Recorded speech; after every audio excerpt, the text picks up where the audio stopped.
really offers us a lot of collaborative possibilities. So some of the agreements, the MOUs that we signed today refer to that.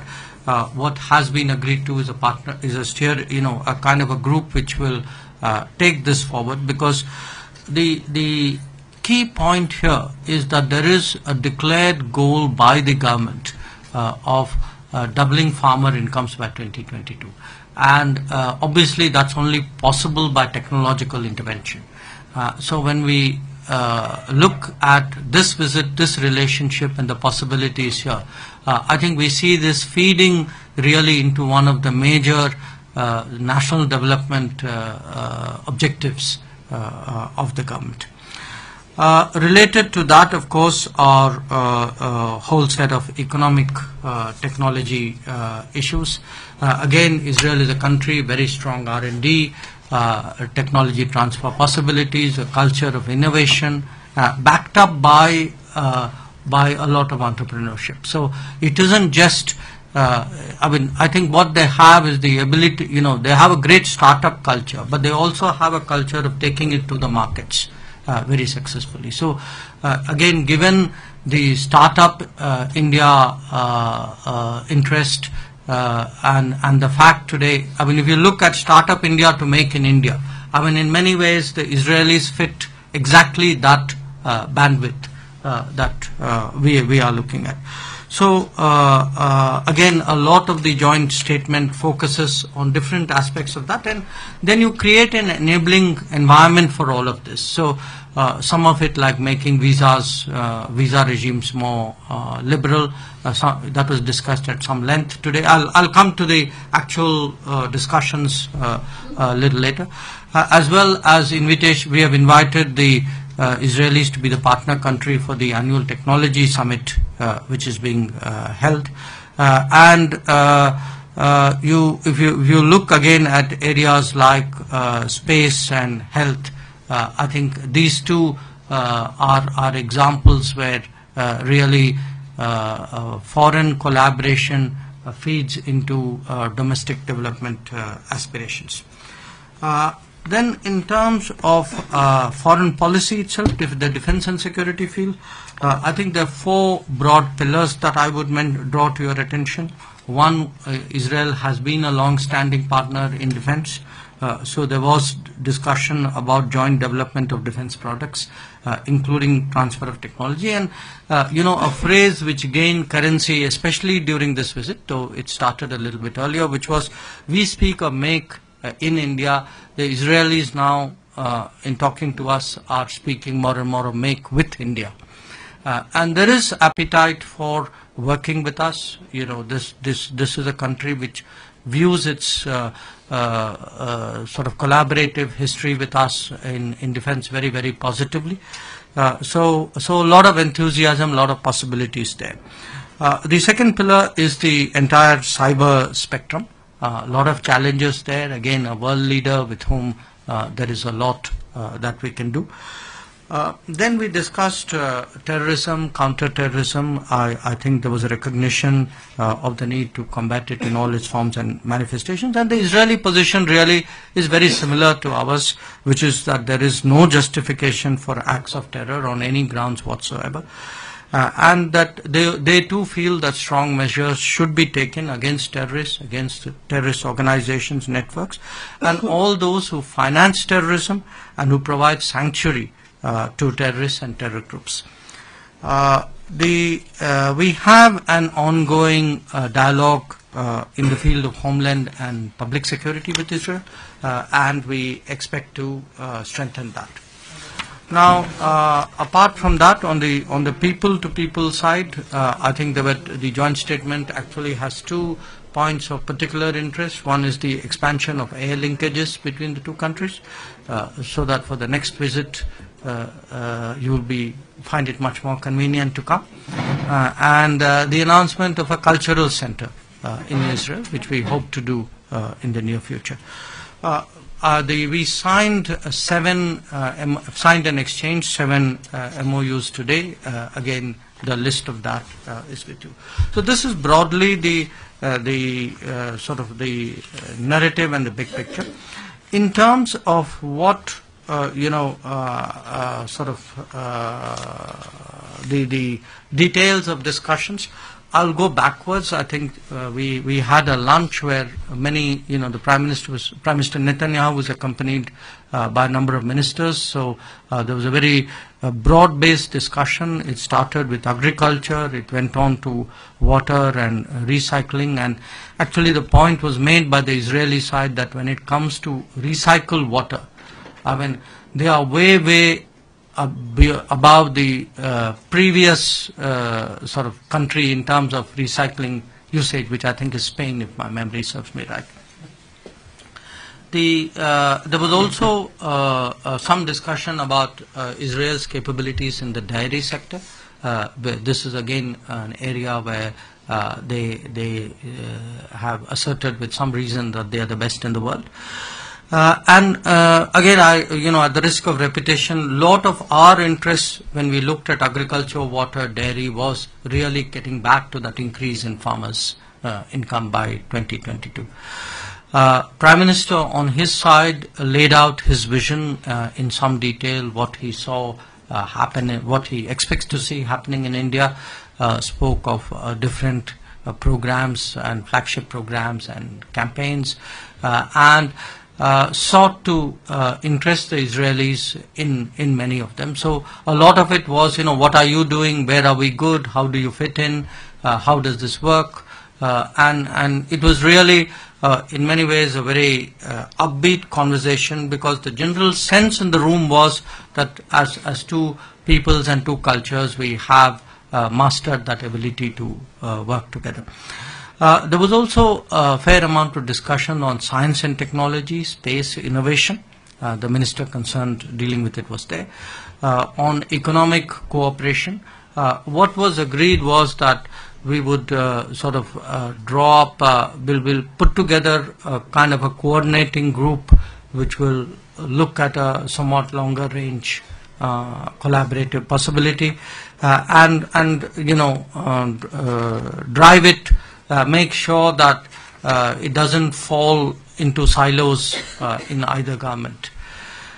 Higher education and R&D came up. I believe I actually thought that there were 550 students, but I heard the Israelis say there were actually almost 1,000 Indian students. We are the largest number of foreign students in this country.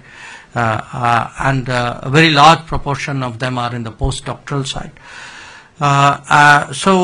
These and then there was a certain amount of foreign policy discussion in terms of what we could be doing together in third countries, because today we in India have stepped up our development partnership projects.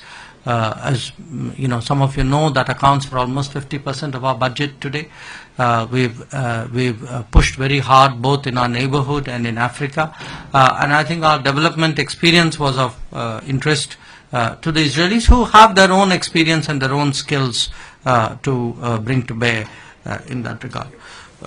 The lunch meeting was preceded by a smaller group meeting where most of that was on defense, security, and sort of strategic assessment and regional assessment issues.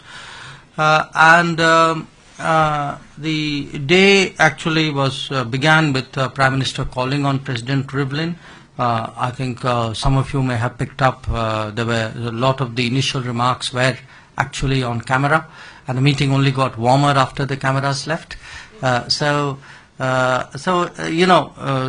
sense of shared history, warm feelings for each other, how can we work with each other, what do we do, and a lot of curiosity about the changes in India. I mean, that again was a feature, I would say, which came through with the President, with Prime Minister Netanyahu, with many of the ministers.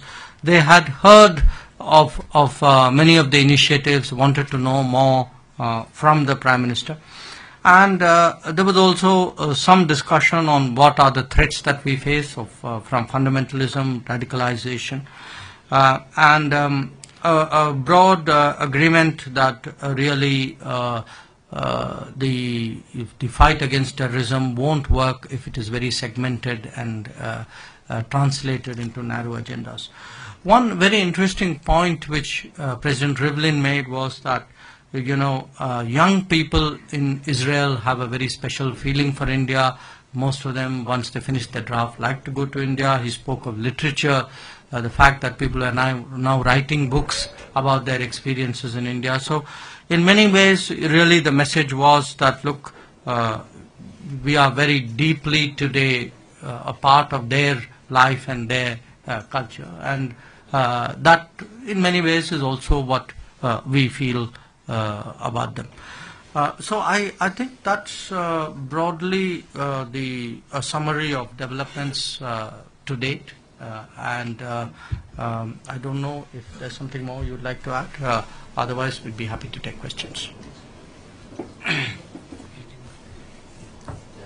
Yeah, Manish. Suhasini after that. Take the mic.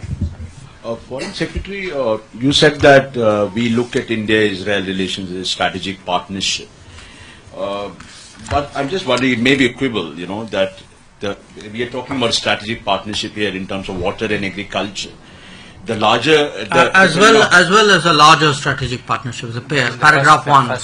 Paragraph 1. So does it mean an upgrade to the label of strategic partnership as we understand with other countries, as in the United States, Russia are major strategic partners? That's one. And the second question I want to ask you is this, which is specifically about China.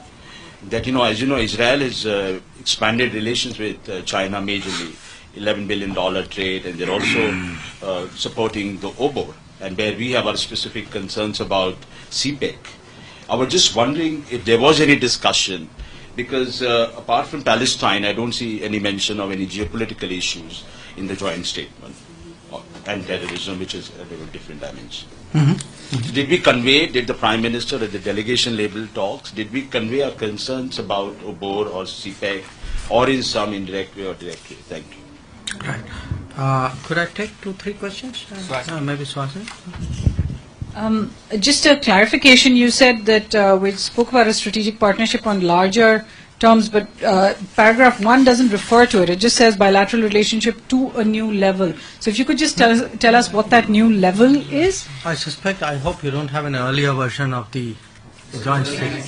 It's the version we all have. Clearly. No, you got it. You got an earlier version. Then I think maybe some. Okay, We're let going me to read write our out. stories in the next half We hour. have put out something on the WhatsApp. No, we have put out No, something no. on the WhatsApp. Just see the WhatsApp. Let me read out that sentence. That sentence is: this historic first ever visit by an Indian Prime Minister to Israel solidified the enduring friendship between the peoples and raised the bilateral relationship to that of a strategic partnership. No. We have put it out on the WhatsApp. Just have a look at that. So that will be in the MEA website, that's officially understand. Yeah. When in doubt, MEA website prevails. Because that's not. Yeah. But my second question is, you said that you had a separate delegation level talks on defense, strategic and other such issues. You've also in the joint statement got these 4 points that you had mentioned on defense and strategic issues. Yet none of the MOUs that were signed today actually seem to have seen any kind of fruits of those long-term on those long discussions. So if you can let us know why defense and strategic outcomes have been left out in a sense from this. Okay. Maybe I could take one more.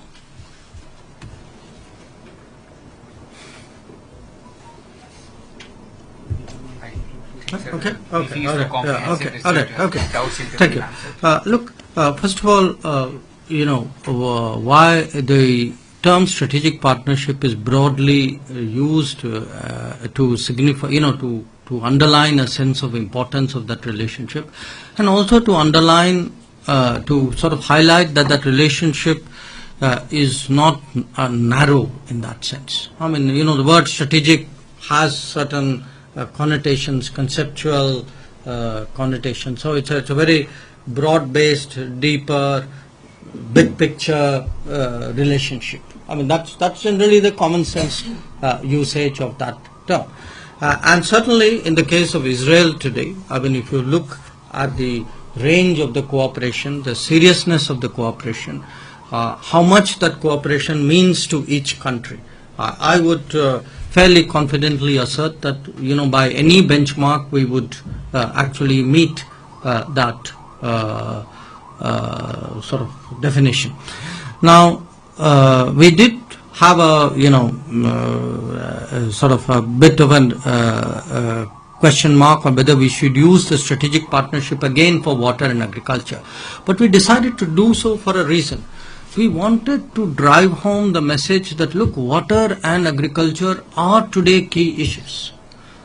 I'm not playing down other issues, but I think there is insufficient understanding of what really a solid collaboration on water and agriculture can do in India. It can truly have, transformational possibilities for us.